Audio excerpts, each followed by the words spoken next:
इसको बोलता हूँ कि मॉडर्न तरह की साड़ियाँ नहीं, ये कपड़े नहीं पहनना, ठीक है। घर में गांव में रहते हैं गुरुजी, तो कपड़े पहनना, मुझे साड़ी पहनना पसंद है, क्योंकि देश की नारी अच्छी लगती है।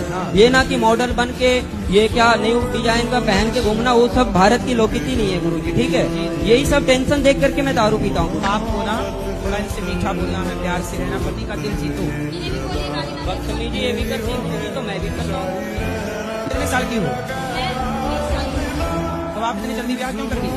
गांव में जल्दी शादी हो जाती है गुरुजी, क्योंकि लड़के बिगड़ जाते हैं, लड़कियां भी बिगड़ जाती है। आज के मॉडल में सही जमाने में और सही टाइम से शादी हो जाए, ताकि लोग नहीं बिगड़ सकते, क्योंकि ये मेरे गले में टंग गई ना। मेरे को टेंशन आ गया कि इसकी जिंदगी देखनी है, एक लड़की को भी देखनी है गुरुजी। लेकिन अब आप शराब पियोगे तो उसकी जिंदगी तो बर्बाद। शराब नहीं पियेंगे गुरुजी, और जिंदगी इसको बर्बाद होने के लिए मैंने शादी नहीं करी गुरुजी, ऐसी बात नहीं है। मैं इसको रखने के लिए शादी किया हूँ, जब बूढ़ा हो जाऊंगा तो दो रोटी तो बनाती